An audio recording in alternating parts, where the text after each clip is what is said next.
Blog Talk Radio.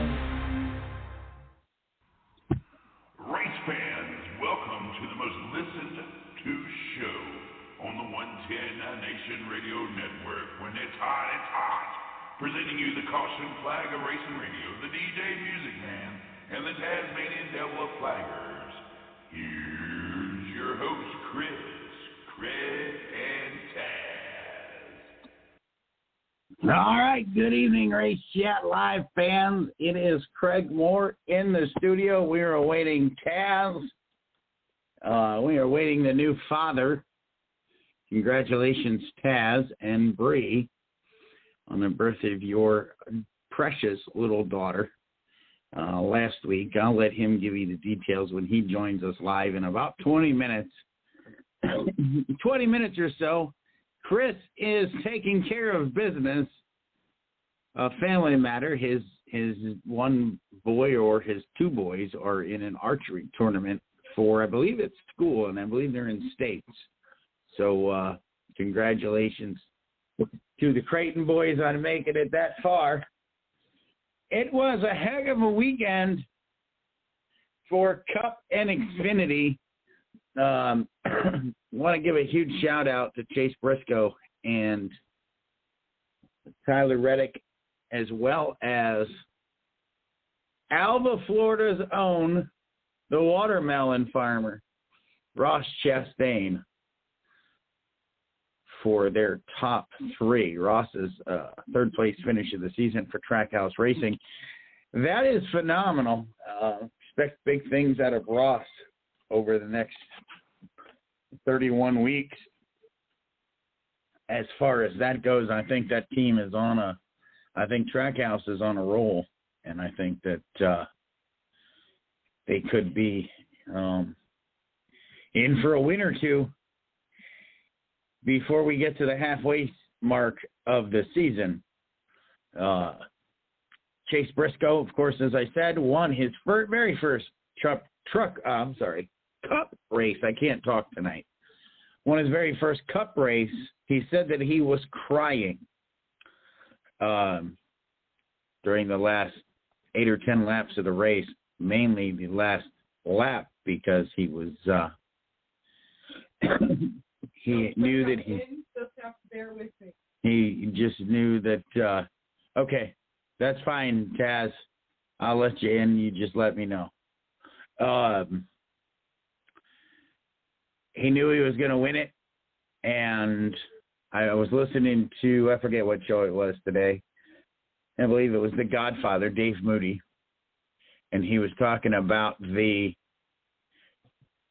had somebody on, and the guy said, my favorite commercial with Tony and Chase Briscoe is the fact that Tony has got him up in the air, and I don't remember the exact verbiage of the commercial.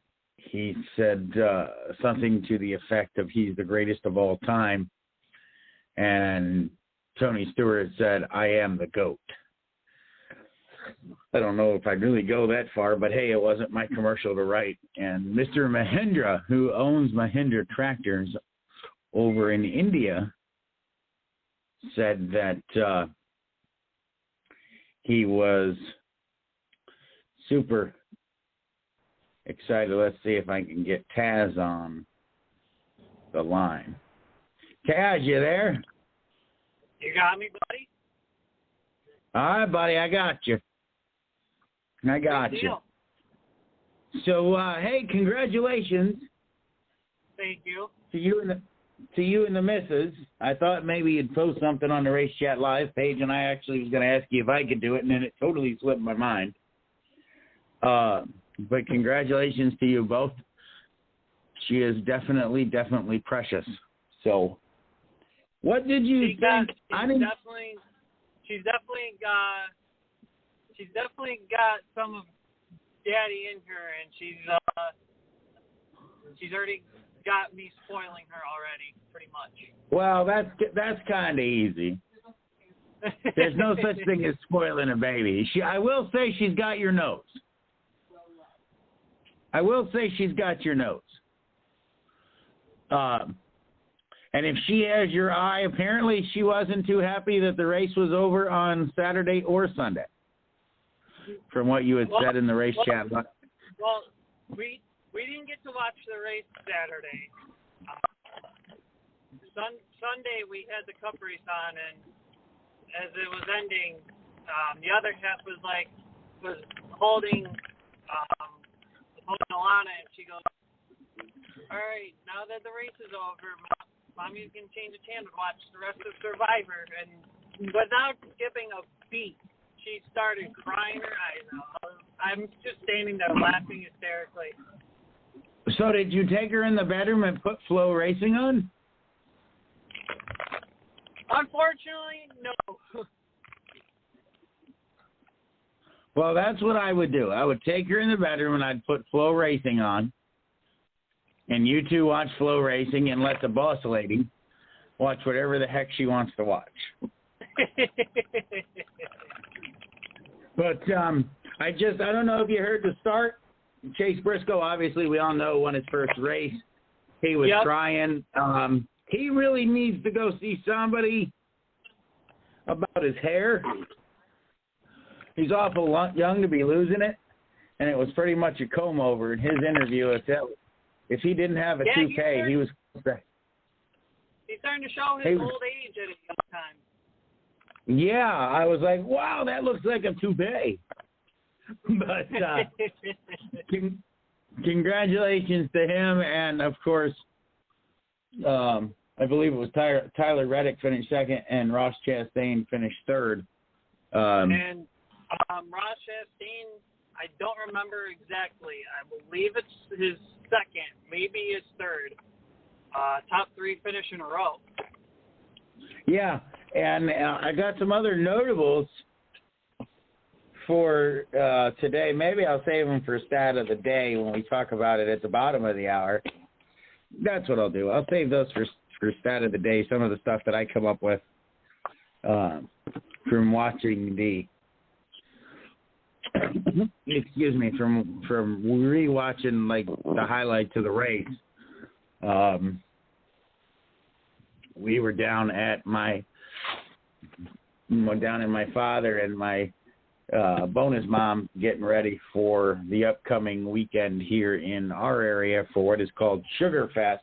So we were helping them get ready for the weekend, the upcoming weekend, with doing some remodeling stuff and things like that. So I sped watch the race from Phoenix plus listen to it. Chastain said it was so much fun. It was so much fun up front. Well, we all know it isn't fun. We all know it isn't fun from the back of the pack. So that was kind of. There was a couple. There was a couple different oddballs in there this week. Trying to think. I know some of the big name drivers struggled late in the race. Kyle Larson ended up breaking out. Truex breaking out. Those are big names and big favorites for Phoenix. Speaking of Truex, so I'm listening to the broadcast. I'm rewatching it. Danica Patrick and her infinite stupid wisdom. And I'll tell you what, I thought we were done talking about Danica when she was racing and doing stupid things. But Martin Truex Jr. blows a tire. And Danica says, "Is that my fault?" I sat here. I literally had to play it back to see if maybe it was pieced together. And it wasn't. So I just got a question. I don't like her in the booth at all. I miss Tony. I think she's boring. I mean, I would rather watch paint dry.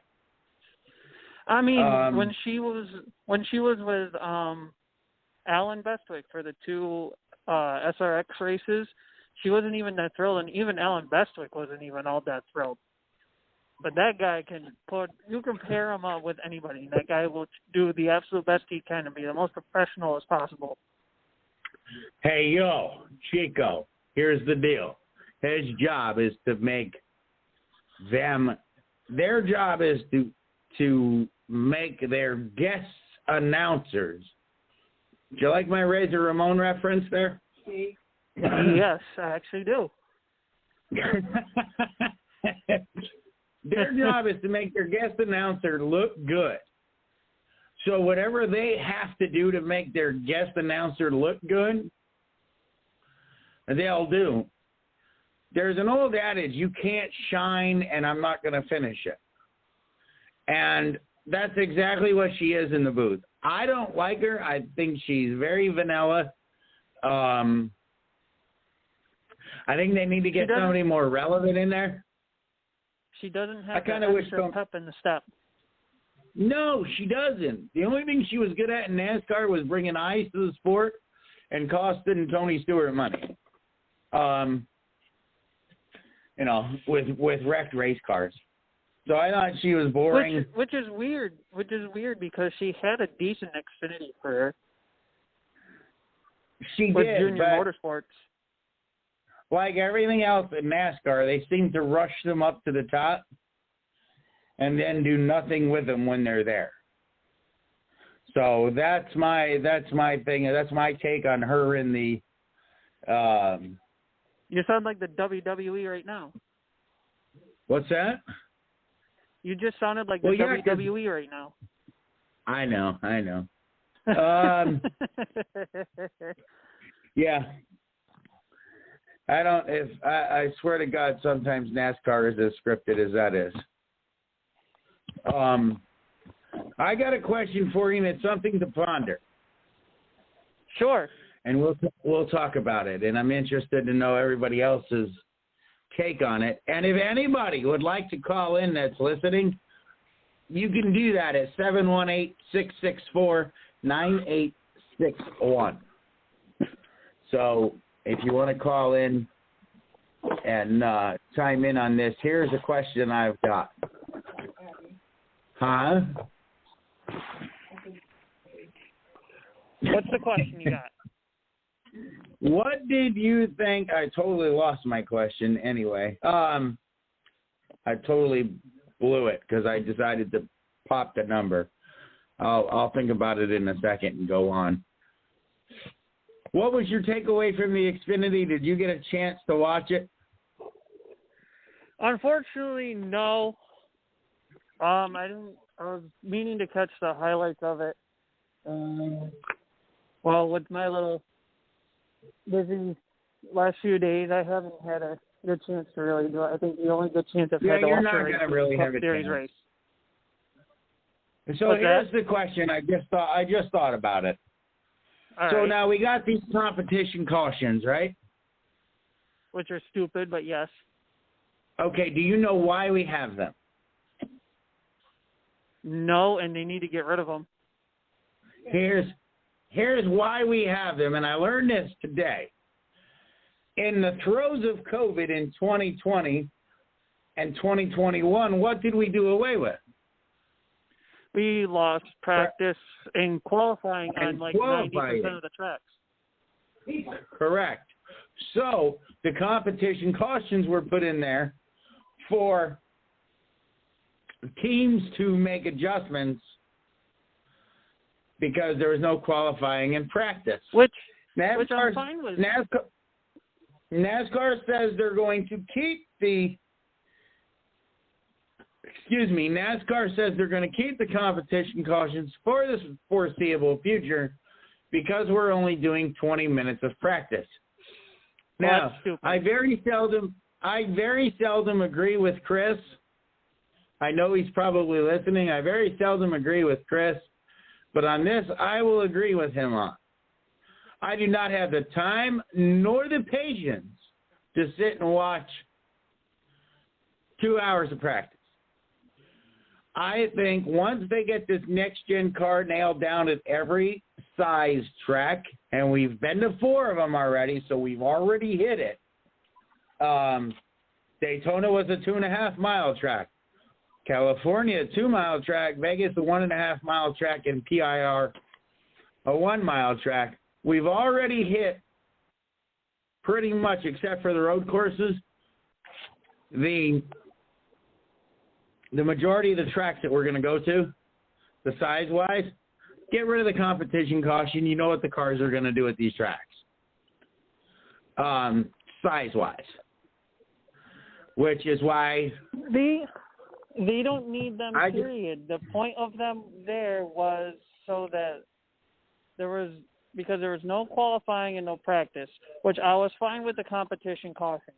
But now essentially they're pointless because you brought it back, and essentially you might as well just add them at an additional stage and give drivers points. Congratulations. Yeah. I'm still out on that, and I know we've been in this stage racing thing for the last 3 or 4 years. But I'm not so sure. I'm fine with the stage racing. That's fine with me. I'm not a big fan of this. The competition caution needs to go away. Yeah, I agree. The competition caution can go bye-bye. Here's my thought on the stage racing. Where there was no cautions before, where we've had some races like Talladega where we've gone caution-free, there's always going to be a caution. And it gives teams a chance to make changes. Let them race. Well, with the playoff, I will say it this way. I'm fine with stage racing, and I'm fine with the extra bonus points with the added playoff point. My concern with that is trying to think where I'm going with this. I know where I'm going, but I'm trying to figure out how to explain it. Let's put it that way. My deal is times where the caution is, depending on the track, there's times where the caution is needed, and there's times where the caution is not. I could see cautions be thrown on races like Daytona, Talladega, maybe the short tracks, just to kind of, settle everybody down for a bit. But I feel like there's races like road courses and 11 mile and a half tracks that are really not needed. No, yeah, I say get rid of them. These guys are supposed to be the best of the best of the best. They're at the cup level for a reason. All right, some of these guys are pushed before they should be. But they're supposed to be the best of the best. If these guys cannot make adjustments on the fly, then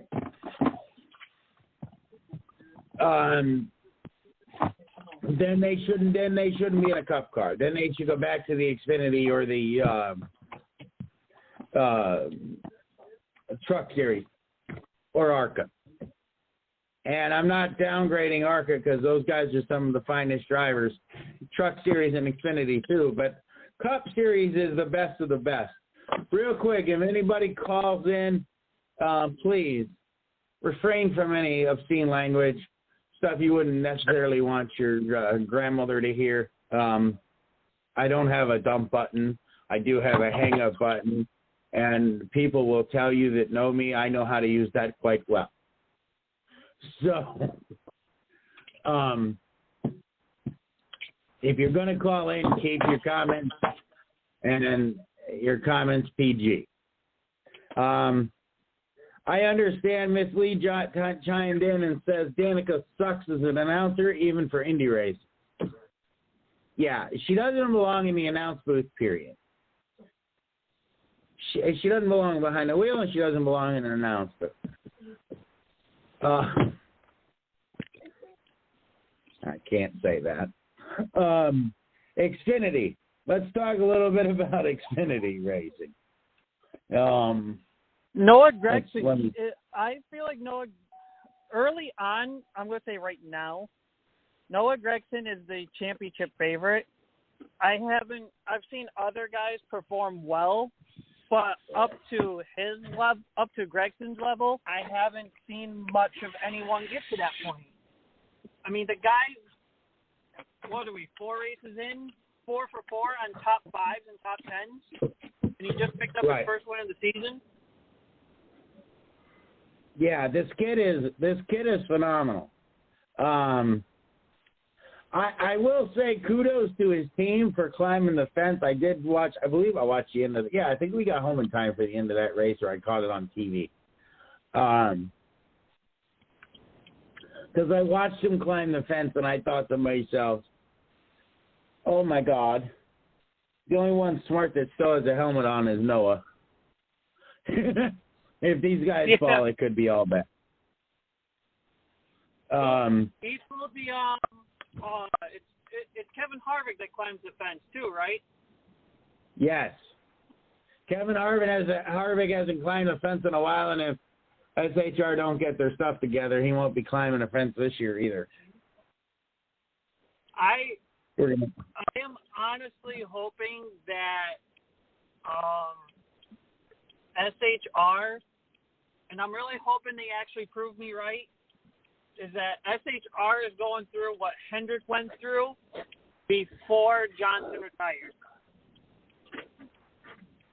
which is get your young drivers in, get them experience. Once they have a few years under their belt, they're gonna shine. They're gonna shine through. It's gonna take them. It may take them a couple of years to do so, but if you get rid of the veteran and get hungry young guys into a full slate for your team, then I think your team will go back to where it was.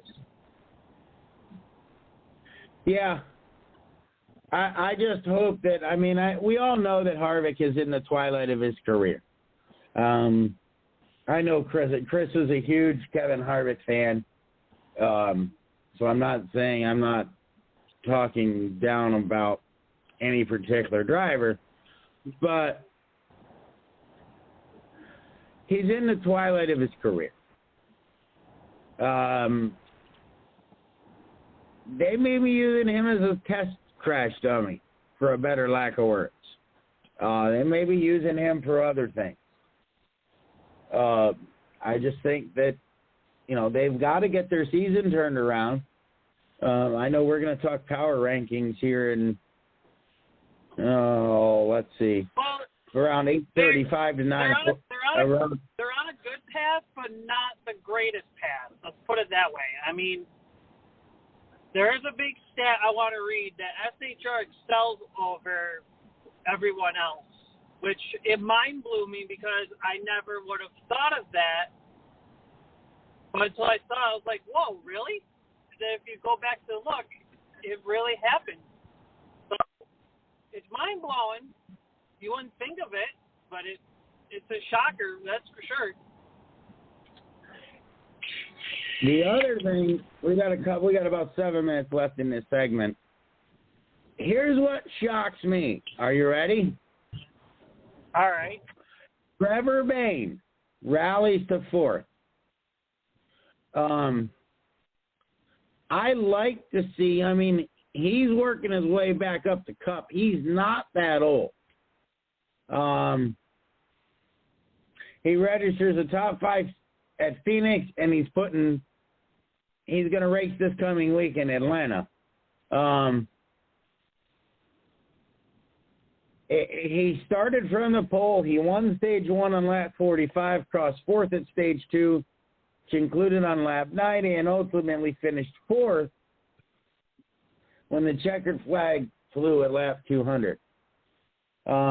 He overcame a pass-through penalty that put him at the back of the pack after getting caught speeding on pit road before the final stage went live. He says, I'm sick to my stomach that I didn't win that race. That was by far the best race car I've ever been in, which I find to be funny when they say that, because they've been in a lot of race cars. And but I really think that I'm starting to think his talent's really showing. I really thought the kid just didn't really have it. He wasn't bad in Xfinity, but he wasn't that good to put him in the Cup level. And then of course, Daytona, you just got to be the right place, right time when it comes to the closing moments. And he did what he did to win the Daytona 500. But since then, he hasn't shown the talent or that people really thought and believed he had. And I guess maybe him losing his ride for a few years, and now Gibbs is like, I'm giving you a chance. Here's a part-time schedule. Let's see what you got.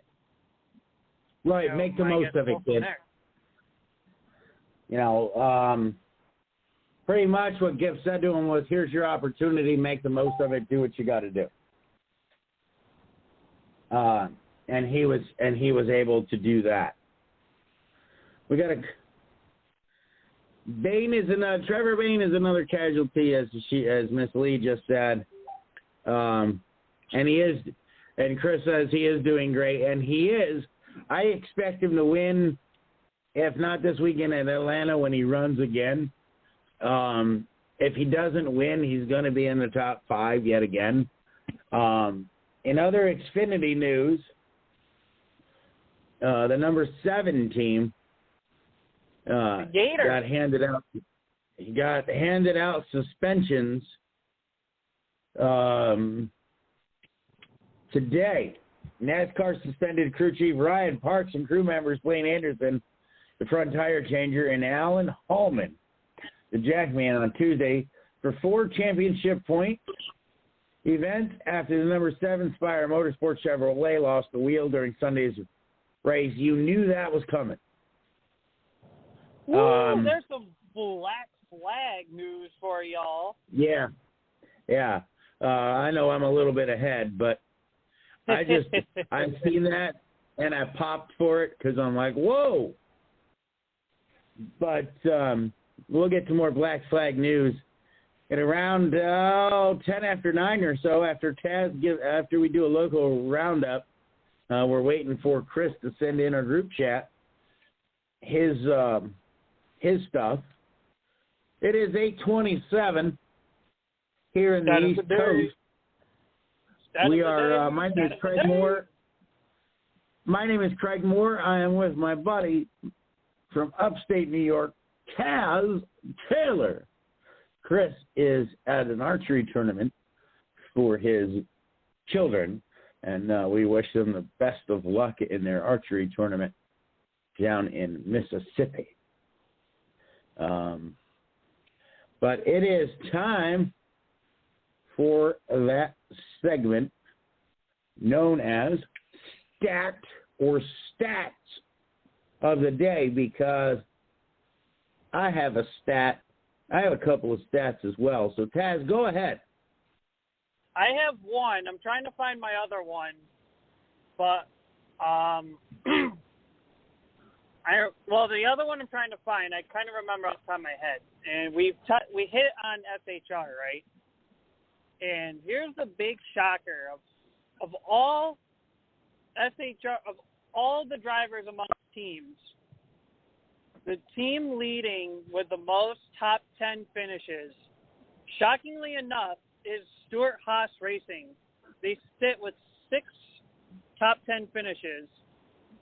And I believe the next one is Hendrick, and I want to say it's a big team. I want to say it's either Penske or Gibbs. I don't fully remember which one. And those 2 teams had 5. So it's shocking to hear that teams like Gibbs and Hendrick have less top 5s than Stewart-Haas. And Stewart-Haas is the ones that we're not even really talking about. My other stat of the day is that we are 10 races in amongst the major top 3 series, Trucks, Xfinity, Cup. And we have, 10 races amongst those 3 series so far. And we've had 10 different winners for this year. Interesting. Every winner in Cup has been under 30. Ooh. So far this year, every winner in Cup has been under 30. Do you know who the oldest is of that bunch, or? No, I don't. but Corey LaJoie said he turns 31 in September or he'll be 30. So he says he's hoping to add his name to that list this weekend. I don't see it happening unless every other car crashes out. I'm sorry, Spire's just slacking. I thought they would have done so much better this year, but I haven't seen the performances I was kind of expecting. All right, so I just gave you my first stat of the day.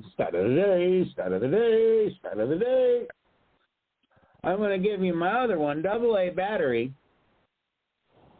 Eric Almirola. His top 10 streak ended on Sunday. His consecutive top 10. What's that? How many top 10s did he have in a row? I don't know. They didn't really say it, but and I didn't get a chance to look. But I didn't even know he had a dead streak going. Yeah, obviously it was noteworthy and newsworthy, or they wouldn't have mentioned it during the final closing laps. And Chase Briscoe, he not only can he say he's won in Phoenix, but they can't take that away from him. But the other thing they can't take away from him, Taz, is what? I'm going to tell you. He is the 200th winner in the NASCAR Cup Series. That is right. I did remember seeing that this morning. I actually was going to, if you've ever watched American Idol or things like that, when they say we're going to tell you after the break, and then I remember we don't take commercial breaks, so I couldn't do it.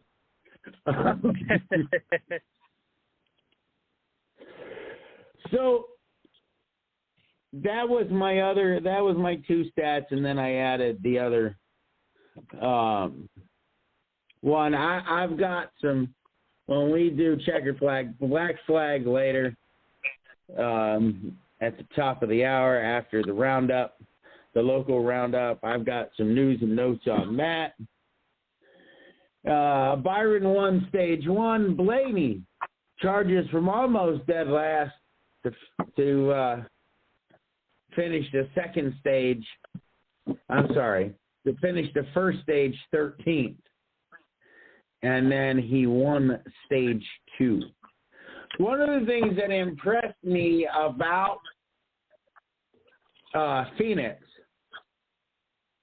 was they were able to go, when they started the final stage, did you see how many wide those guys were? They were 7-8 cars wide. Well, that's the dog leg of Phoenix for you. Right. And that's actually, we're gonna touch on that later, and that's part of the fan question, is what is a dog leg and why were the speeds so much slower? Taz, you're going to have the answers for that.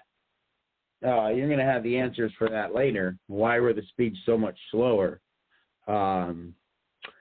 at Phoenix versus the other tracks? I just want to touch base with you. This week we go to Atlanta. I know we're going to talk about this later as well. They've repaved that. They reconfigured it. They added 4 degrees of banking. And then the 27th, we go to one of Chase Elliott's strongholds, a road course, and then we go back to the short track at Richmond. So the next 3 races are nowhere going to be easy to pick a winner. Oh, speaking of picking a winner, I believe that Miss Lee picked correctly this Sunday, correct? She picked correctly on Saturday, actually, and even though she may not be the point leader at the moment. Well, actually, I have to calculate the Cup Series points before we get to picks later. But I knew, but she was after the Xfinity race, she's got a narrow gap on or closing in on me. I think it's less than 10 points. But she has more picks than any one total of our little group bet we got. Yeah. Well, here's the deal with that, and we got a couple of minutes, so we'll touch base on this. Last year, every driver she picked, and I'm probably going to jinx it for her, but every driver she picked, something happened to him and she brought him bad juju. This year, I think I'm going to start agreeing with her and take who she takes. Because you might need to if you and Chris are slacking because Mr. CJ, Miss Lee, and I are pulling away from y'all. Yeah. I'm waiting to see. She was just typing and then she erased it. I think she's typing back. But, every race last year, she'd pick Allgaier, and I'd be like, all right, yeah. And he'd bone us both. So finally, I stopped going away from her picks. I might have to take her picks, though, this year. Because she's doing real well. She just sent a message in the group chat, said, darn you, Craig, jinxing me. So I'm interested to get what Chris's picks are and CJ's and, of course, the wonderful Miss Lee, Mama Bear, when we get to that point of the show. So, Taz, let's talk power rankings. You have everybody's copy. I don't have my copy because I pretty much did it on the fly. Well, I have everybody's copy, and of course, our power rankings are averaged out. So there, you're getting the most middle ground power rankings you're getting. So I'll quickly run through the teams that didn't make the top 10. On the bottom is Live Fast Motorsports by BJ McLeod at number 16. Number 15 is Rick Ware Racing. Moving, Spire is ranked 14. They swapped from our last power ranking. Front Row stays at number 13. JTG loses one spot. They're down to 12th. And Colleague Racing down 4 spots. They are ranked number 11.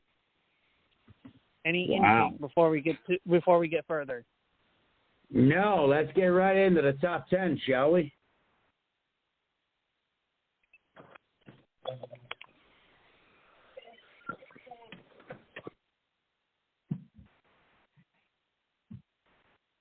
Let's get into the top 10, shall we?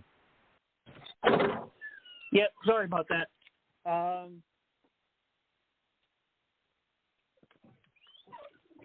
Number 10, and they stayed number 10 for our last ranking, is Wood Brothers, the Harrison Burton, Little Harry, number 21 rookie team.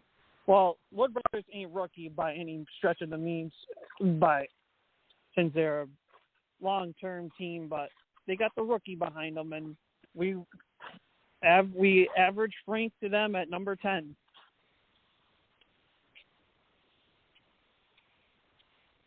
All right. Number 9.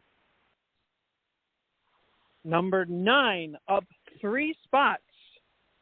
They're not the big mover, but they're up 3 spots.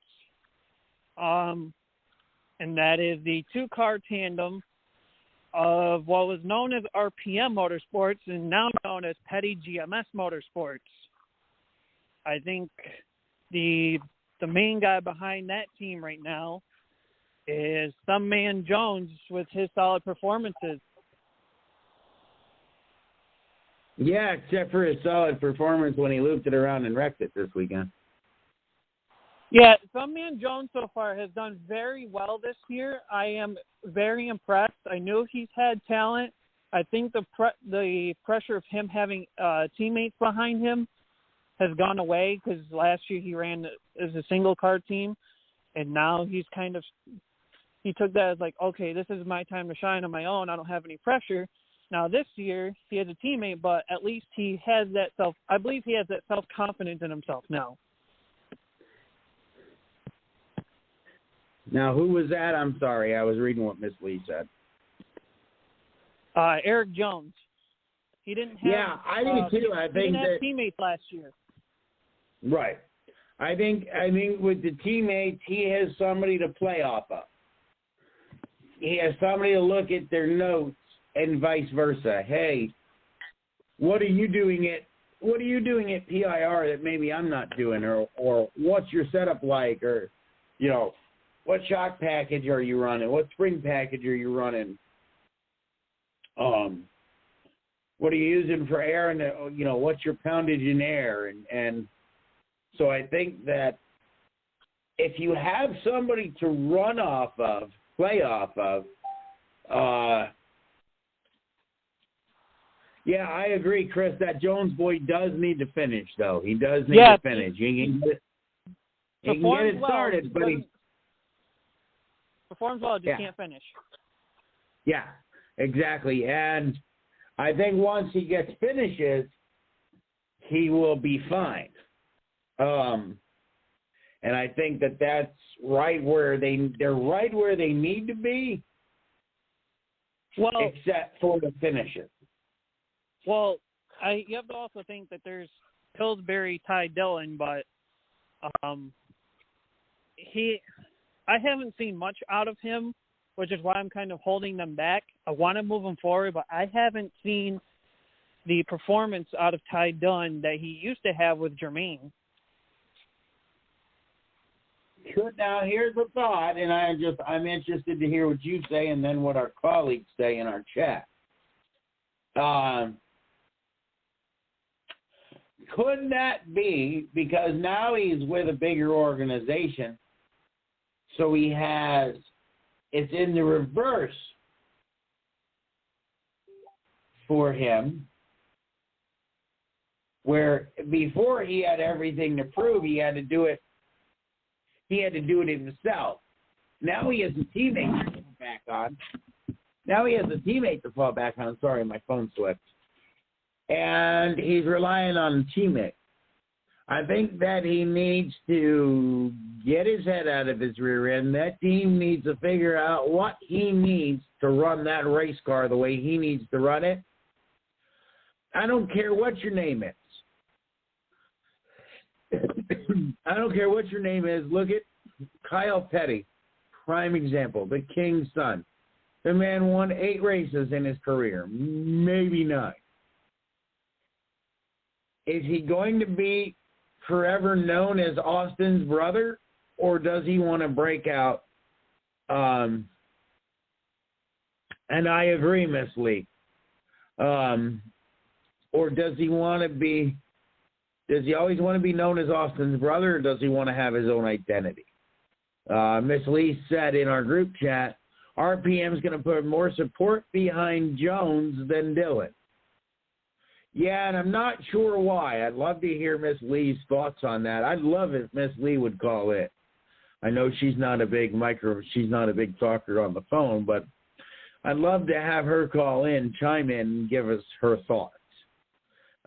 Chris is getting ready to chime in as well. Go ahead with your rest of them. So we have, let's see, we just went over Petty GMS. All right, so down 2 spots at number 8 is 2311 of Bubba Wallace and Kurt Busch. Okay, yeah, that team. I don't know. I don't know what they can do over there at 2311 with Bubba, other than get a new driver. I mean, I don't know what they're going to have to do with him or that team to get them to where they need to be. I was hoping that the addition of Kurt Busch,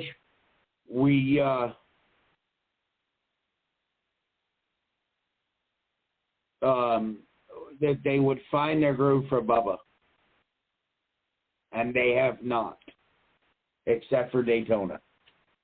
And I do too, Miss Lee. Miss Lee said, I hope Bubba can learn from Kurt. I hope so too, and I think that's why they brought Kurt in, was to help Bubba. And I know that's why they brought him in. That was the talk all off season. And apparently, the only time you learned from him was at Daytona. So go ahead.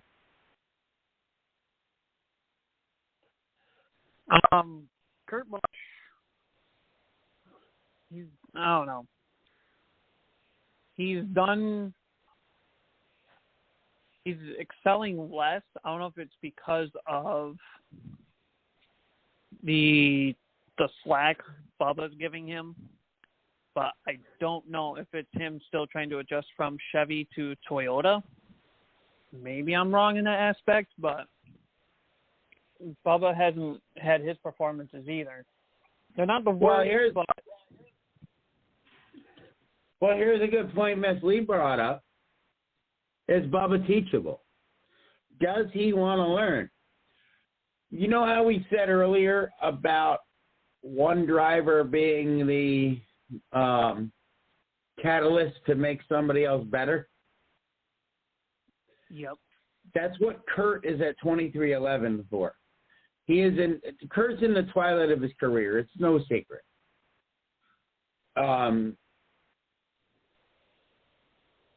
So his job at 2311 is to make Bubba a better driver.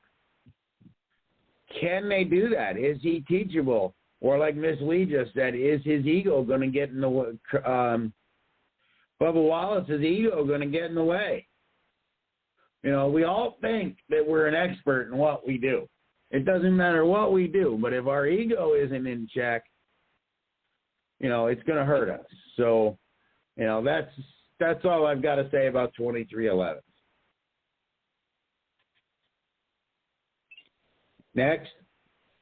All right. So moving forward to number 7, also down 2 spots, is the newly named Roush Fenway Keselowski RFK Racing. This team, a cluster. I'm kind of surprised because Keselowski's got talent. We all know it.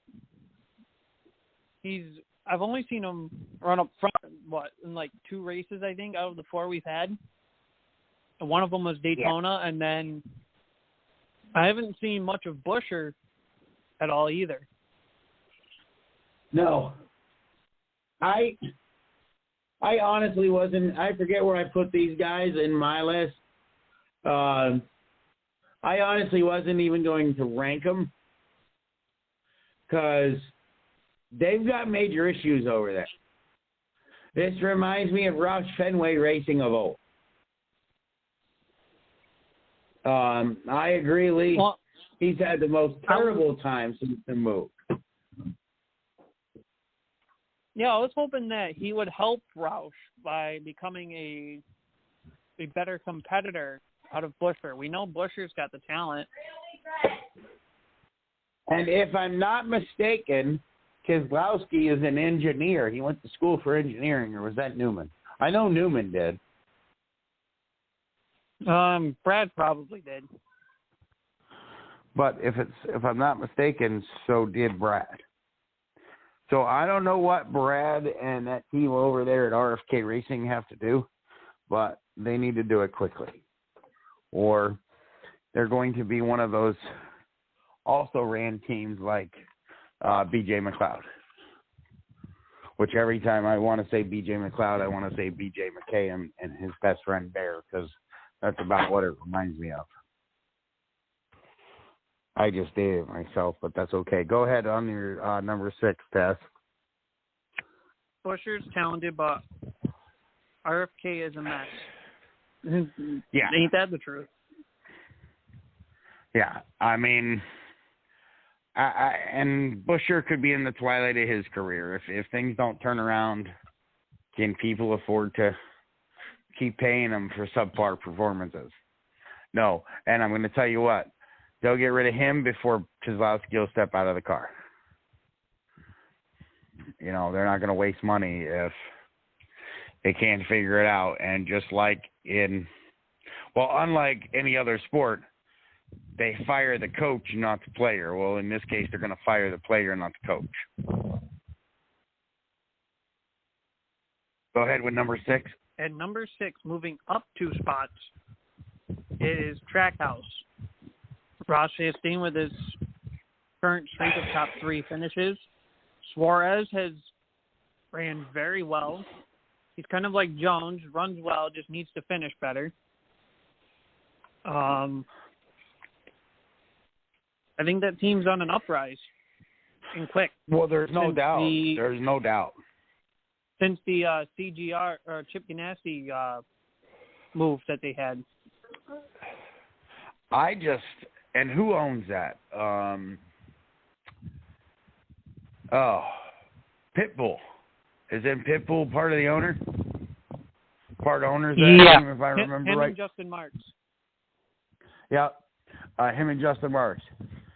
I don't know why that team is so successful this year, other than everybody's on a level playing field with this new car.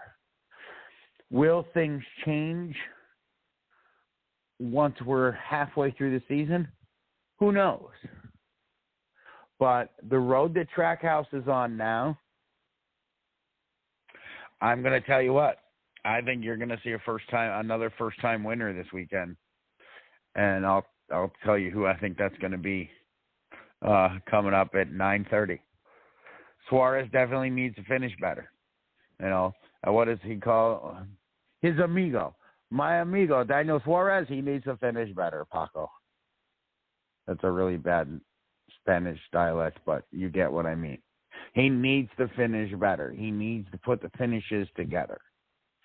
And at Daytona, listening to him down in the fan zone talking about it, he was super stoked for a good season. And, you know, that's part of the battle. The other battle is qualifying well and racing well and finishing well. The dust-up I think he had with Kyle Busch this weekend, I don't quite know that was either one of their faults.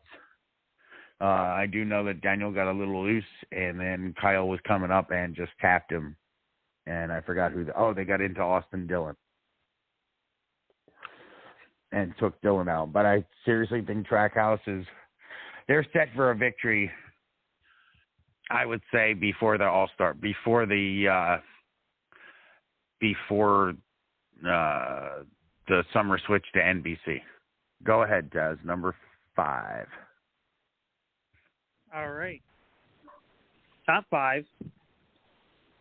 And number 5, dropping 3 spots, is Joe Gibbs.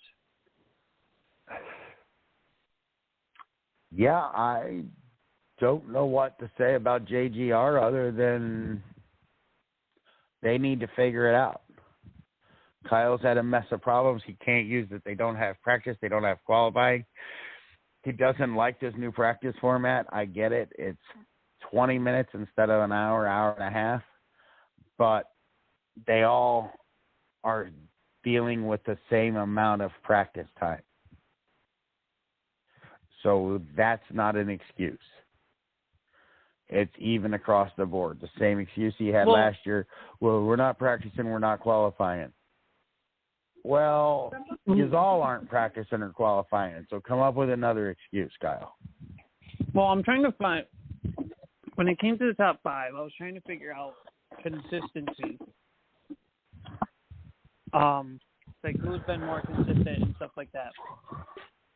And unfortunately, JGR hasn't had the consistency to be like a top 3 team. I mean, you had, what was it, Auto Club, or was it Vegas that they were struggling? I think it was Auto Club, where we didn't even see them at all. They kept the weight down in the caboose. Right. So I mean, I think overall, JGR's got to get. Overall, as a team, they need to figure out how to put all the pieces together to run well, because they're excelling in parts and then they're not excelling in parts.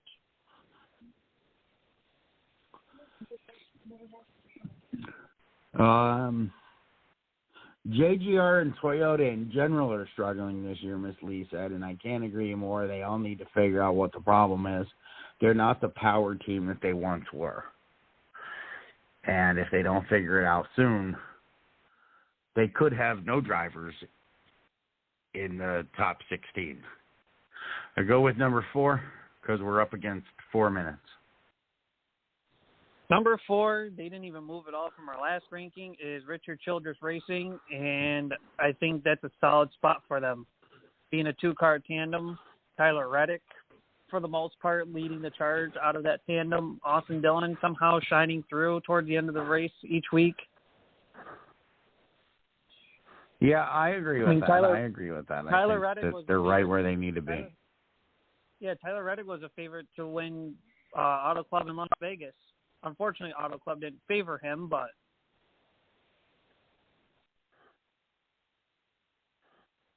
all right, number 3.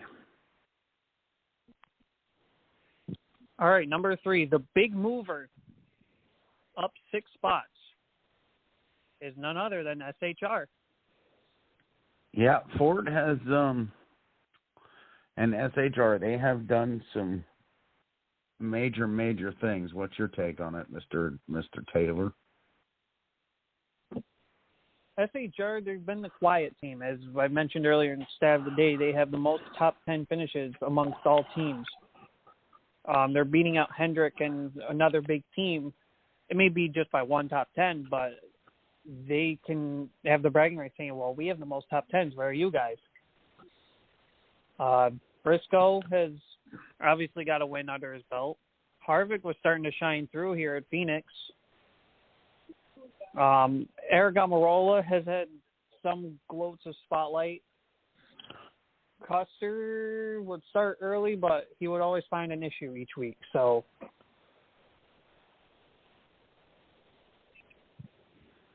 yeah, we're gonna definitely. I think you're gonna see with Chase Briscoe's win. I'm a firm believer that that's gonna light a fire under them, and you're going to see a marked improvement when we visit this again next month. I wouldn't be surprised to see them move up. Next. Number 2 is Team Penske of Ryan Blaney, Joey Logano, and Austin Cindric. They got a win under Austin Cindric from the Daytona 500. And Logano has had solid performances. Blaney has had solid performances. The only thing that made me keep them at number 2 instead of moving up to number 1 is the finishes between our number 1 ranked team and Penske. And Penske hasn't had the finishes. They've had the best performance overall as a team during the races. Just the finishes aren't exactly quite there. But I wouldn't be surprised if they are exactly on point within the next few weeks. Right. And I'm going to talk about this in my black flag, checkered flag portion, so I don't really want to go into it too much. But Blaney's performance this past weekend was phenomenal. I mean, that kid is starting, and I say kid, but he's starting to really shine as a driver. And it's quite scary. I don't know if maybe it's the haircut that he got. Maybe he got rid of the stash, and that's really helped him. He's no longer that 70s mullet man look? Yes, and the 80s Magnum PI look. I just dated myself, I know. Number one. Number one. Should not be a surprise. They were number 1 in our first ranking, and that's Hendrick Motorsports. 2 wins from Larson and Bowman. Byron has had excelling moments. And, I mean, let's just face it, the team overall has had it there. Chase Elliott's shown his performances. I think the only downfall they had was the communication between him and Larson at Auto Club, but other than that, the team is solidly right there. Yeah, I think that your best the way we got them is the way that we have them. And until somebody comes up and unseats them, they're going to be number one next month. So, I mean, I don't know if the other two have anything to chime in about it. I know Chris is on his at States with his son, with his kids for archery. I don't know if Miss Lee wants to chime in, but that is the top 10 compiled by all of us. Let me just, because I don't know if you saw, we didn't get a chance to, I don't know if you figured in Miss Lee's top 10, but she had Hendrick at number 1, Penske at number 2, SHR at number 3, RCR at number 4, JGR at 5. Oh, those are Chris's. Chris's rankings. Oh, okay. I'm sorry. I have everyone's individual. Gotcha. I apologize. That's all right. I think my rankings were pretty much up to par. I put RFK lower than where they were. I put JTG Doherty higher than where they stood. I put them as a top 10 team, but I know me putting Recce Spinhouse as a top 10. Yeah. Like me saying Colic was a top 10 team at the start of the season. Right. Well, we'll have to see. Maybe they'll turn their ship around and get it righted the right way. All right, so 9 o'clock, top of the hour, we've got some local racing news from, I know Why Not has some. I got to look it up real quick, but I will tell you this weekend is at Hendry County Motorsports Park, which I may try to get. Oh, it's Saturday. I will not be there because I will be at Sugarfest, doing a couple of events at Sugarfest. It is a race 1 of 6, the Drive Bowstar Barstow Tire Zone Street Stock and 6-pack race series. So that kicks off Saturday night here at Hendry County Motorsports Park. You guys don't start up there. Your car show is actually next weekend, I believe. Yes, it is. Because on next week's show, we got Jeremy Terrell and his father, Jeff, joining us a couple of days before they load in at the Rotterdam Square Mall, or what they call the Viaport Rotterdam now, unless they've changed it already. No, they're going to load in. So I expect full pictures from you, even with baby in tow. Yeah. Somehow I know you're going to get there irregardless. So hopefully if you get there, you'll be able to share some pictures and your thoughts on paint schemes and whatnot coming up. I would like to say this, if you're listening in the upstate New York area, Schaefer Racing is doing their bowling benefit April 3rd at Imperial Lanes. I don't believe tickets are sold out yet. Actually, Mike Jackson has contacted me, and unfortunately, I cannot make it up there for the tournament, as I usually DJ the tournament and MC it. But if you guys are in that area and want to take part, if you can't bowl, at least go for the prizes. All the prizes are usually super stellar. That takes place April 3rd. I'll share the photo on it, the flyer on it on the Race Chat Live page tomorrow morning. And Mike Jackson will be with us April 26th as our guest. And you can check out HendryRacing.com for more information on the Hendry County Motorsports Park here in Clewiston, Florida, for their racing action. Why Not Motorsports Park? I'm going to try to pull that up real quick, see what I can find out, because as we know, Chris is a little busy tonight with family obligations normally he would tell us what's going on and why not. But let me see if I can find results quick. Somebody hacked the page. Well, if you want, Craig, I can do my part while you're looking that up. What's that? If you want, Craig, I can do my part while you're looking that up. Absolutely. Do your part.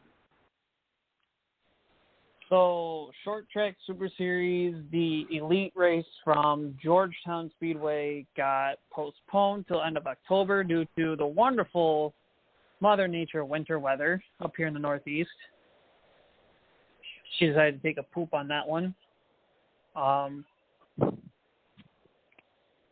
As for the next set of races for that series, it's this weekend with what they have been calling the Keystone State Double, if I'm wording that right. Yes, Keystone State Double, as they open up the 2022 South Region campaign at Salins Grove Speedway on Saturday, March 19th. And then they head to Port Royal Speedway on Sunday, March 20th. Again, this is to open the 2022 Short Track Series Hurlock Auto and Speed Supply South Region. Last year, Salins Grove hosted the series for the second time in history, where Andy Bicchetti claimed the series' first ever visit to the half-mile track in Snyder County.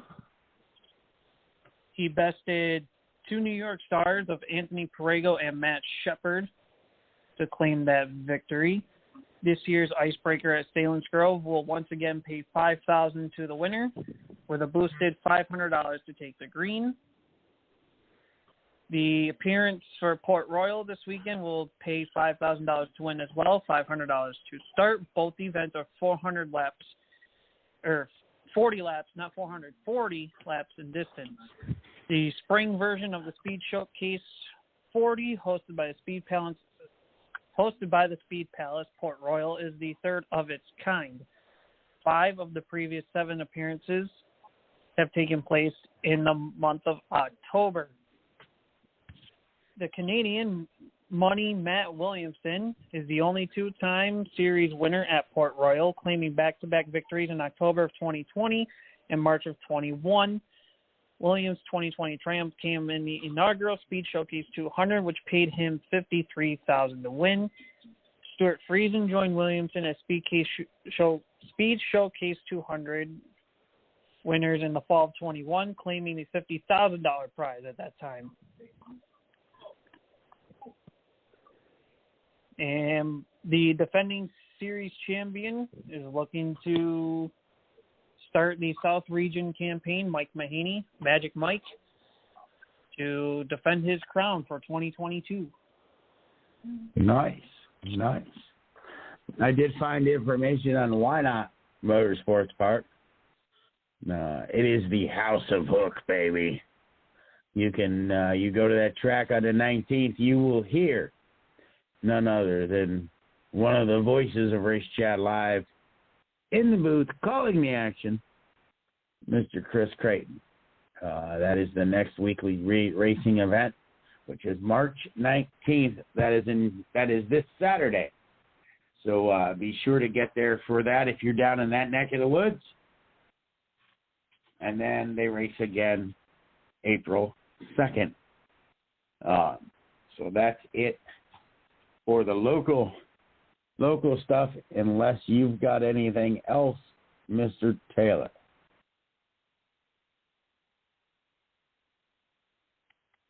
Mr. Taylor. I don't hear him snoring, so he hasn't fallen asleep. My bad. I forgot I muted myself. I thought maybe you were sleeping. Not yet. Speaking of sleep, because we got about a minute and a half. How is she doing with sleeping, and how is the missus sleeping? Can we say she sleeps well during the day? So you're getting up with her at night. I was saying the night's a struggle. Yeah. Well. Unless she wants what to time cuddle was she up with born? me 2:30 in the morning. So she sleeps well during the day. That's technically AM. Congratulations.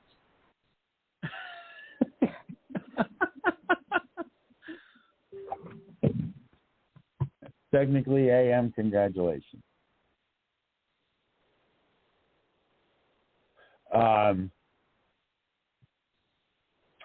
Not a problem, Miss Lee. I wanted to make sure we got that in there, but we all got to step up when necessary. So, black flag, checkered flag news. I've got a tie, actually. I've got a tie for checkered flag. My tie is the 14 of Briscoe for SHR and a Penske driver. And that would be the 12 team of Ryan Blaney. Chase Briscoe come off strong, win his first race, his first Cup Series race.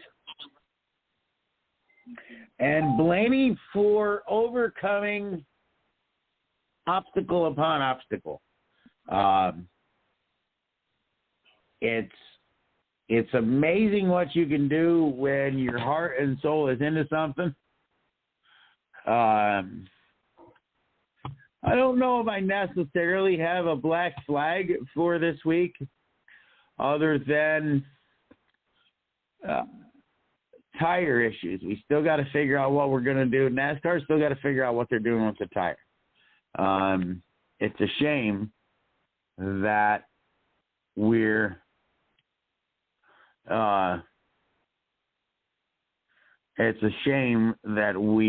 we've still talking about this 4 or 5 races in. I would hope that they would find something to do. It ruins a day. I forget who it was. They drove all the way back to the garage on the rotor. That's my only black flag. I don't know if it's so much a Goodyear problem or a NASCAR problem, but I think it's a little bit of both. And you're going to take out serious contenders with stuff that I think you could avoid. And that's all I've got. What do you got for black flag, checkered flag? Oh, Taz. The Tasmanian. The mute button. Yeah, I'm just going to say, hey, unmute yourself, buddy. My only news for black flag was the Corey LaJoie news you mentioned earlier. The number 7 Cup car. As far as checkered flag, I'm not sure, but can we turn the format of qualifying into heat racing, since that's essentially what it is? Yeah, I agree with you. I agree with you. Or you can have dual races each week. Yeah. I think you put them out there and let them just run. Where they finish in practice is where they start in a race. Also, in other news, I guess you could say this is checker flag if you want to. Hendrick Motorsports announced that Kelly Blue Book will be the primary partner on the number 9 Chase Elliott ride for the Bristol Dirt Race and Watkins Glen this season. Very, very nice. Paint scheme might rate a 6 out of 10. It's got potential. But it didn't fulfill the good juju. Yeah, don't worry about the baby cry, Taz. We got it. That's natural. You just tell her that Uncle Craig said she'd cry all she wants.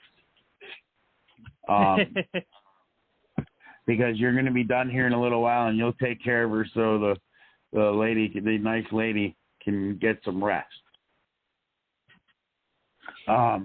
Yeah, I think that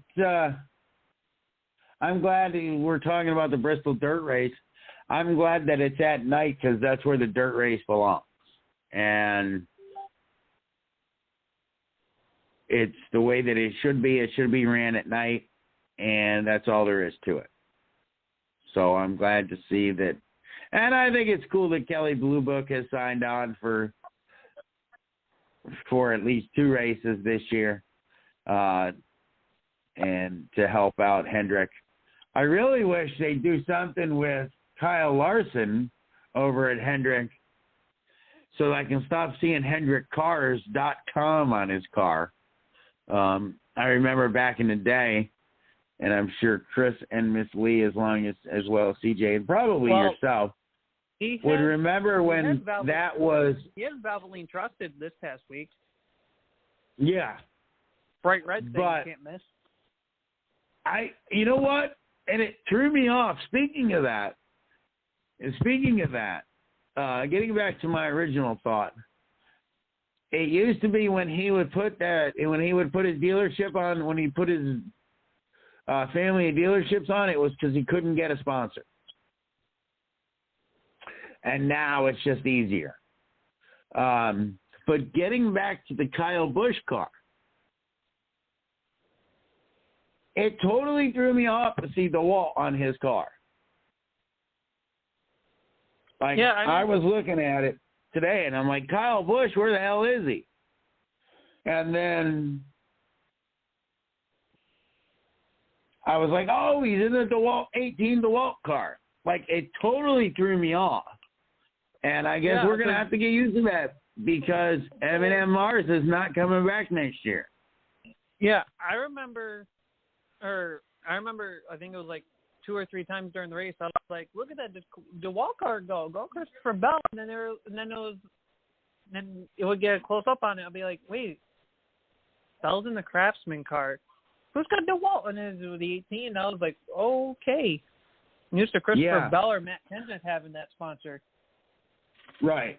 And so, I mean, it's going to take some getting used to going forward next year without M&M Mars being on the car for Kyle Busch. I was very shocked to hear that they were pulling their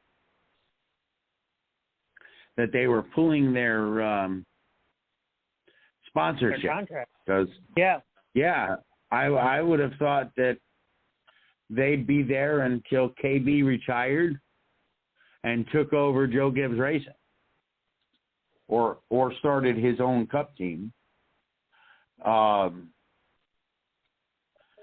Anybody else have, Miss Lee, you have anything for black flag, checkered flag news? I mean, if not, we might get out of here early tonight, buddy.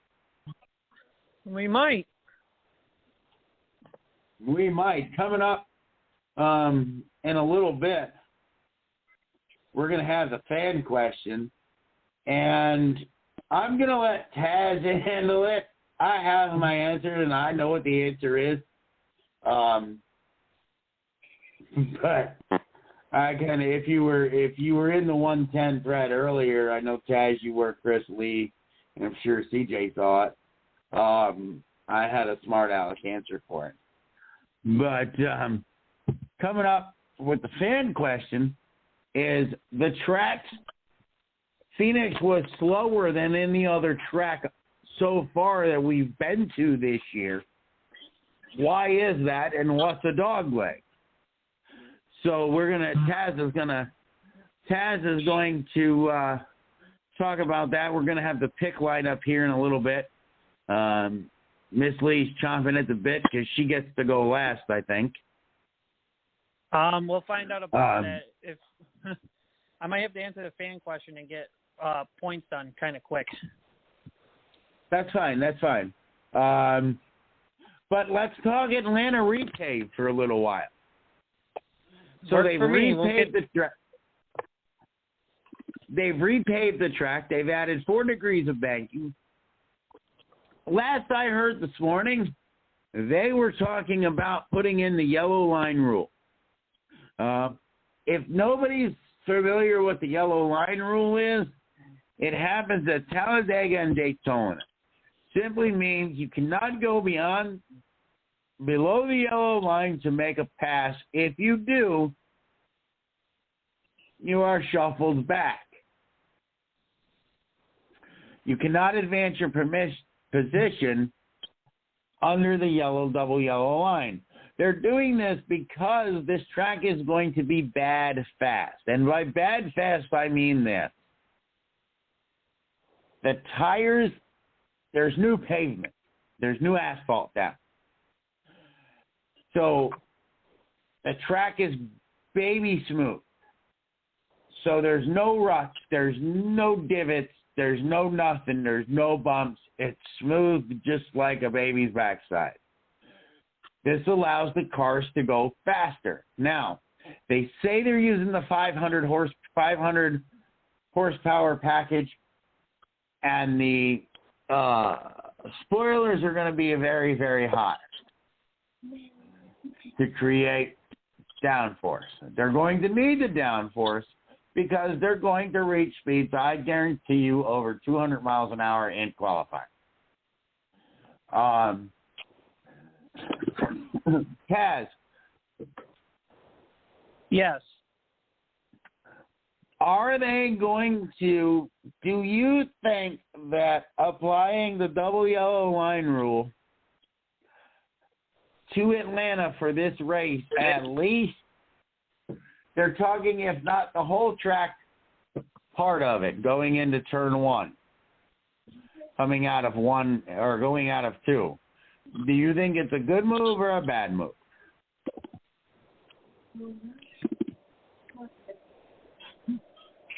What was a good move, bad move? Repeat that again. The double yellow line rule. Do you think it's a good move or a bad move? And why? I mean, for the situation given, it's a good move to avoid any possible big wrecks. But at the same time, it's a bad move because there could be times where it's out of your control when that happens. And you end up penalizing teams, and they're just like, well, it was out of our control, but NASCAR can, whip out penalties for no reason, apparently, because they can't make very accurate calls. I mean, the truck race proved it when they were at Vegas. Well, that's an argument for another day, but NASCAR seems to pick their rules according to what track it is and who it is they're trying to play favorites to that weekend. Yeah, I said it.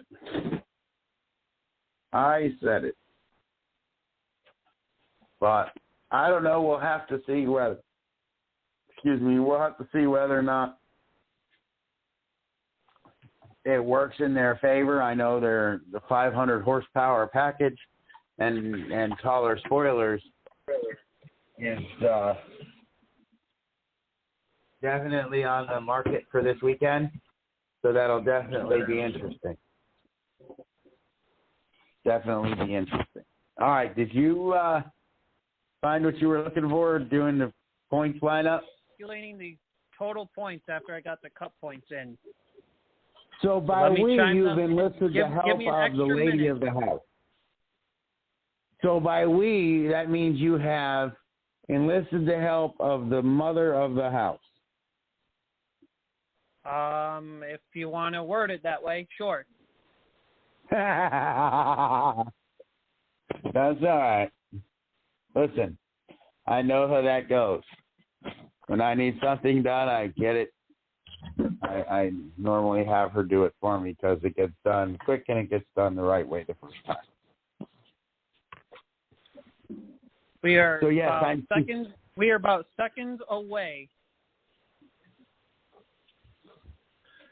All right, awesome. That's just what I want to hear. Seconds away. So, picking first this week is unfortunately the host we are missing this week, which is Chris. Then it falls to Mr. Craig. Oh, yay. I'm used to being close to last. I do believe all three series are active this week. Yes. All right, all three. So Chris just chimed into the chat. So, Chris, you're up first for your picks there, buddy.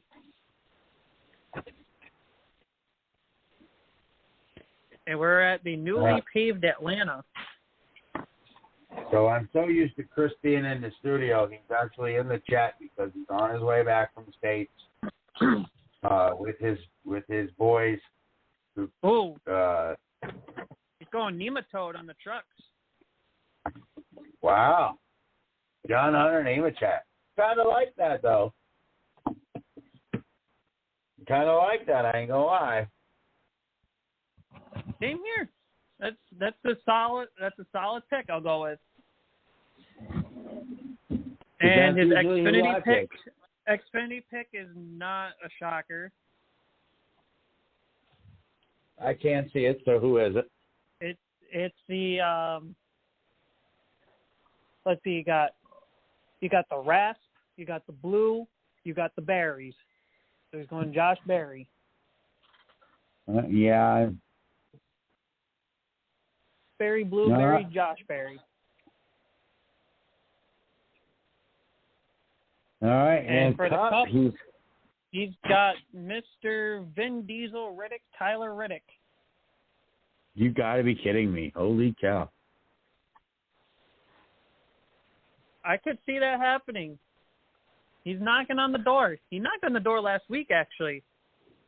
Yeah. At Phoenix, and I wasn't really expecting. I was expecting him to be a front runner, but not like race winning.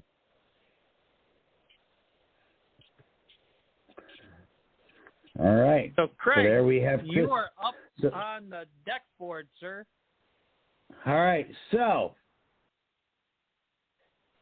oh man, I don't want to jump all over Chris's picks because I don't want to tag team his truck pick because, well, I believe that his truck pick is spot on, though. I don't know. It's like, but let me look at the entry list. Oh, my neighbor is. Well, I lost it. I thought it was my neighbor was going to be there, but I heard that he was going to race in Atlanta anyway, and that was Ross Chastain. I say neighbor because he's going to be in the race, and he's going to be sponsored by Eat Florida Watermelon for Nice Racing. Let me look quick. You know what? I'm going to go with Ben Rhodes. Not a bad pick.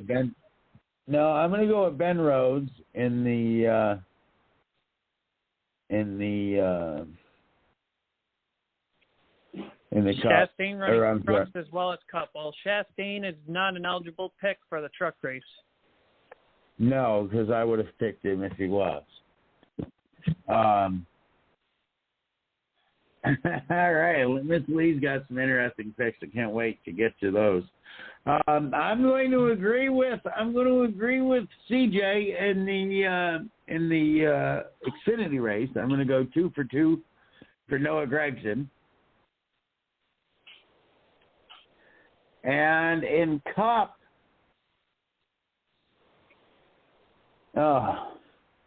Miss Lee,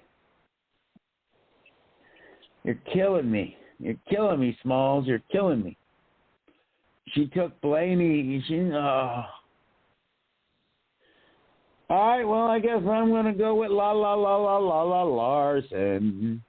in the Cup Series. Ooh, really? Because here's why. It's, as I said earlier, it's a bad fast track. Racing's going to be up top. Where does Larson like to run? Top of the hill, baby.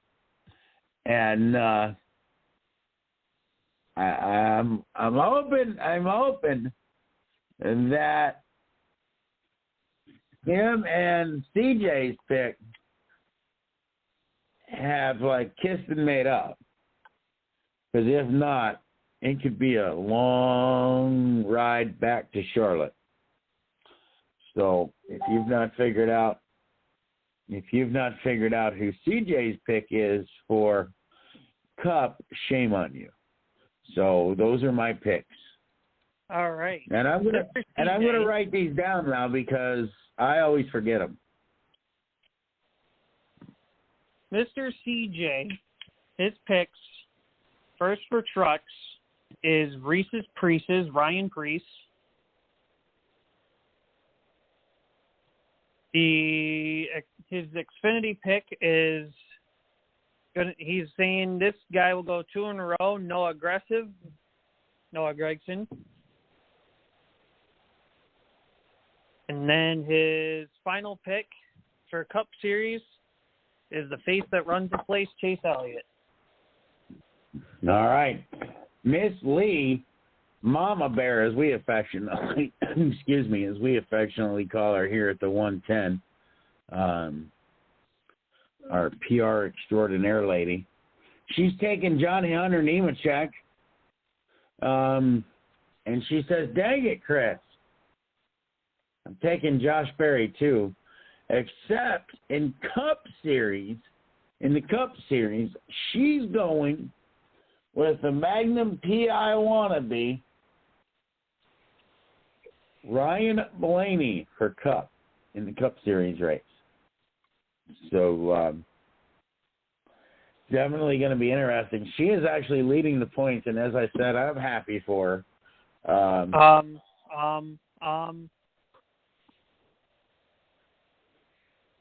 She's not leading points if I haven't picked yet. Oh, sorry, my bad. So I'm just foreshadowing, I should say. Well, if you want to know how close the points are, I'm on top with 140. Miss Lee sits 6 points behind me. Mr. CJ's 9 points behind me. Craig at 95, and Chris is knocking on your door, Craig, at 91. Well. Hey, it's a Fat Albert show. All right, so you're going to have to... There you go. There you go. That way. My pick. Yeah, let's do your pick. Man, me and Chris are really sucking. My picks are for the Truck Series.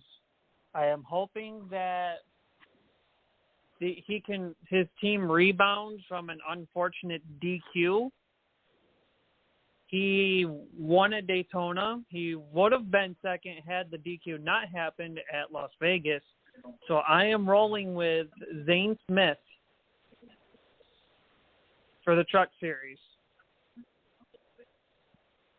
The Xfinity Series, I'm going with Mr. Dingaling, A.J. Allmendinger. See, usually when I pick him, he sucks. And then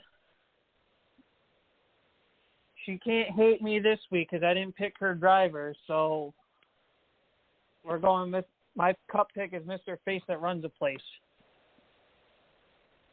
Oh, Chase Crybaby Elliott. Oh, apparently the newborn told me I shouldn't have picked her. Oh, maybe you ought to change that pick. Yeah, she's getting upset with me now. You better change it. Well, if she's telling me to change it, I'm going with. Okay, I think she made a good suggestion. She's having me go with T-Rex. Martin Truex. Interesting. I just think it's amazing that at a week old she's talking already. I mean, she's more smarter than you, Taz.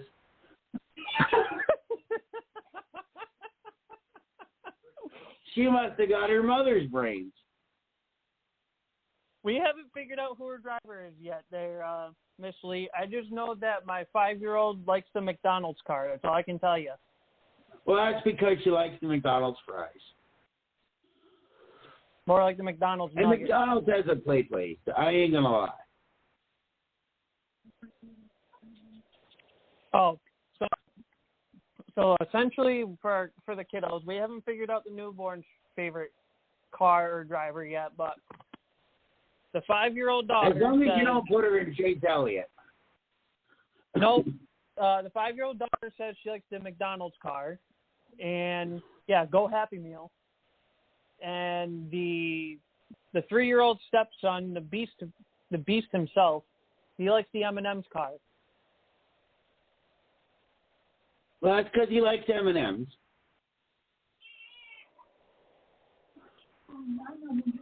So I think you should. I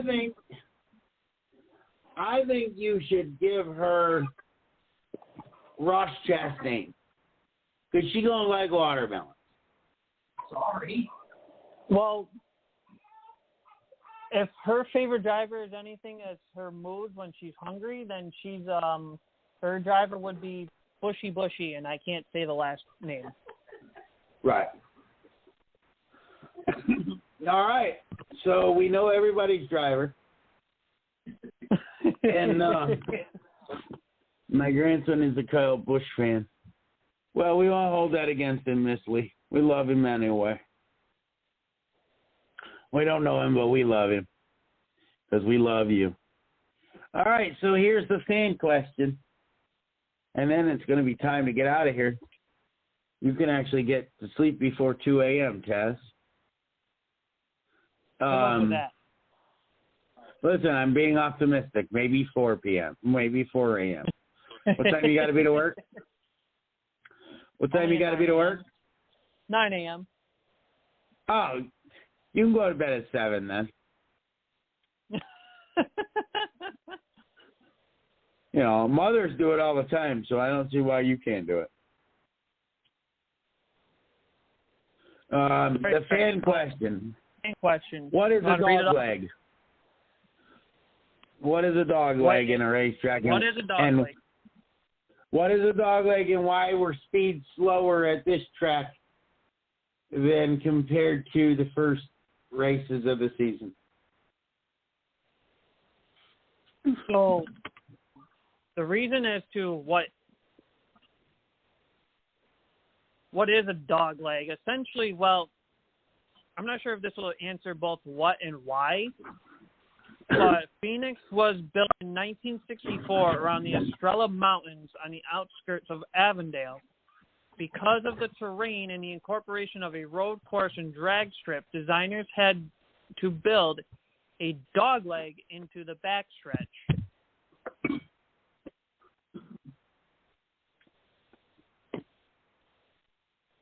Okay. You there?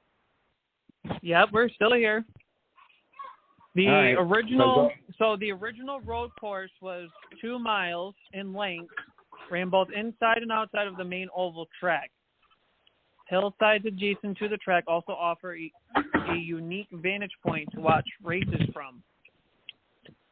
Monument Hill alongside turns 3 and 4, which is now 1 and 2 due to the track reconfiguration, is a favor among race fans because of the unique view and lower ticket prices. At the top of this hill lies a benchmarker known as the Gila and Salt River Meridian, now listed on the National Register of Historic Places.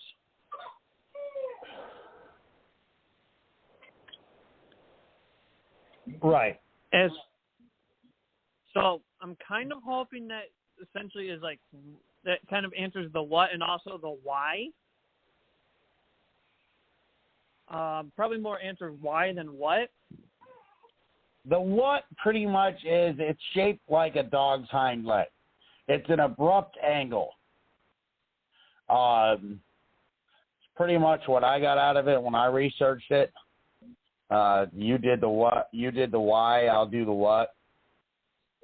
It's pretty much an abrupt angle.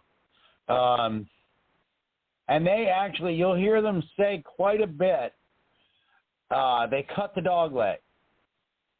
You'll hear that at every track that uses a dog leg, they cut the dog leg. What that essentially means is instead of going around the turn, they went straight through it. And that's how Kyle Busch and among others were able to pick up so many spots this weekend because they cut the dog leg. They cut it. They didn't follow the path, and not one of them followed it. And I believe Kyle Busch was the first one to go down and try it. And then once he tried it, they all said, hey, if he can do it, we can do it. And we can do it better. At one point, it was 7 wide racing on the start of the final stage. So now, why were speeds so different? Well, it's a smaller mile-and-a-half track. The first track of the season was 2.5 miles. The first track of the season was 2.5 miles. It was Daytona. Then we went to California. That's a 2-mile track. Vegas is a 1.5 mile track. Phoenix International Raceway is a 1-mile track. Now we're going back to a 1.5 mile track. I believe that's what Atlanta is 1.5 miles. The speeds decrease based on the size of the track pretty much.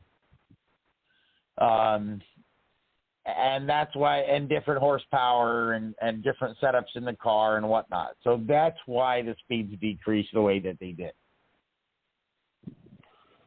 You know, we're not always going to run on a 2.5 mile track. We run on the majority of the tracks on the schedule are cookie cutter 1.5 mile tracks. And by cookie cutter, they're all made the same. They're all 1.5 miles, and they're all pretty much the same circumference as the same look and feel. So I hope that answered your question, Miss Rebecca. And if anybody wants to ask questions, be sure to send them through the Race Chat Live message board so that we all see them and be listening each and every week. Around 9:30, 9:45 for the answer. Taz, what do you got going on this weekend other than being a stellar daddy? Take your phone off mute. No, we're not on mute this time. All right. You caught me there, Skippy. I try like hell. Someone's got to. But this weekend, Saturday's basically newborn pictures. So probably will more than likely miss the 2 Saturday races. But Sunday we'll be watching the Cup race. Hopefully when it turns off and Mom has to turn the channel, we don't have a upset baby afterwards. I told you how to eliminate that.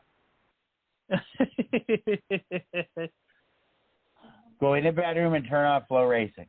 You might as well. Thursday night, let's see, what do I got Thursday night? Thursday night, I'm going to play at an RV park for St. Patrick's Day. Friday is a gathering at my father and bonus mom's house. Spat and help prepare for Saturday for their big get-together. Saturday morning, my father and I are actually emceeing a car show at the Sugar Festival here in Lewiston. And then they are offering a free concert. It is going to be the singer of Flatliner and a few other top hits, Mr. Cole Swindell, Nico Moon, and Sawyer Brown are going to be in concert here in Lewiston. That's a free concert, so we're going to hit that up. Sunday we're going to sit and watch the race. Well, I'm going to sit and watch the race. And that's all I've got planned, man. Well, before we mention now our platforms or ever, Atlanta, as we said, got repaved. It's its first repave since 1997. The apex, the degree of banking from some of this is actually has actually changed, except for the apex, 2-degree apex from before to after. From 4 degrees to 18 degrees, I believe, is the from the apron to the high point of the track difference, and then the former banking was 24 degrees in the turn, and now we're up to 28 degrees. And with the 28-degree banking in every corner of this 1.54 mile speedway, this will now make Atlanta the steepest intermediate track on the NASCAR schedule. So you want another stat of the day? Here you go. Anyways. All right. Our platforms to listen to us anytime you want is any form of podcast. Google Podcast, Apple Podcast, iHeartRadio, Spotify, of course, Blog Talk Radio.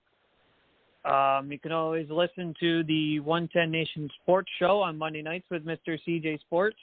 Of course, us on Race Chat Live on Tuesday nights.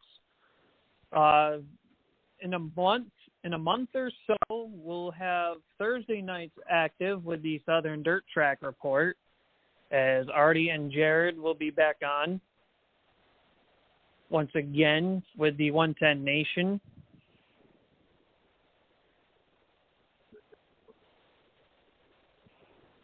And we are all on Facebook. They're the 110 Nation Sports, Race Chat Live, and of course the Southern Dirt Track Report. So check out our Facebook pages, like them, follow them.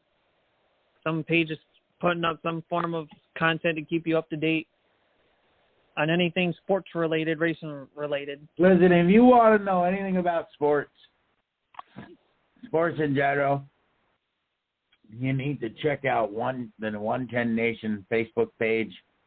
I know the newly redesigned website is coming soon. CJ is working on that. So super excited to see that roll out here in a few weeks. And, you know, it's definitely a good time. And it is definitely a good time to be a part of the 110 family. Listen, if you know somebody who might be interested in hosting a show here on the 110, reach out to one of us. And we will put you in touch with people that have more power than we do. And you give them the idea for the show if they think it's a great idea. Heck, we've got open nights, we've got open days. We'll put you on there. We'd love to have you. So reach out to any of us here on Race Chat Live, and we'd be glad to point you in the right direction. I will tell you that looking at the stats from last week, I think we were up like 80-90% in listeners when we had Brandon on. So definitely looking forward to the next couple of weeks of guests. As I said, next week, Jeremy and Jeff Terrell of Terrell Racing, they've got some announcements to make. Then the following week, Luke Rakowski is going to join us from Rakowski Family Racing. And then the end of April 26th, Mike Jackson from Swagger Factory Apparel and Schaefer Racing, Team 1-8, is going to be joining us to talk about their upcoming season and everything that they've got going on. So You can find us on, as we said, you can find us on Blog Talk Radio, Blog Talk Radio Network. You can re-listen to the show. We'll share the show again to you tomorrow morning. And if you missed it, hey, listen again. We'd love to have you listen. We love your feedback. And Taz, get us the heck out of here, would you? Sure. And I know Miss Lee's going to pick on me for this one, and I'm going to stay in anyways. So thanks to everyone for listening to Race Chat Live. You can catch us next week for all sorts of truck, Xfinity, Cup action from the newly repaved Atlanta, the next-gen version of Atlanta, if you want to put it that way, since we are in the next-gen car era. We'll have Terrell Racing join us as well. We'll try to see if we can sneak in some local racing coverage, as we have a good amount of it this weekend. And as always, you'll catch us in the same bat time, same bat place next Tuesday night, 8 p.m. Eastern, 7 o'clock Central. This has been the DJ Music Man, Craig Moore. I'm the Tasmanian Devil Flaggers, Taz Taylor. Hopefully next week we'll be joined by our third co-host, the Caution Flag of Racing Radio, Chris Creighton. Staying so long. See you. Good night. Good night, everybody.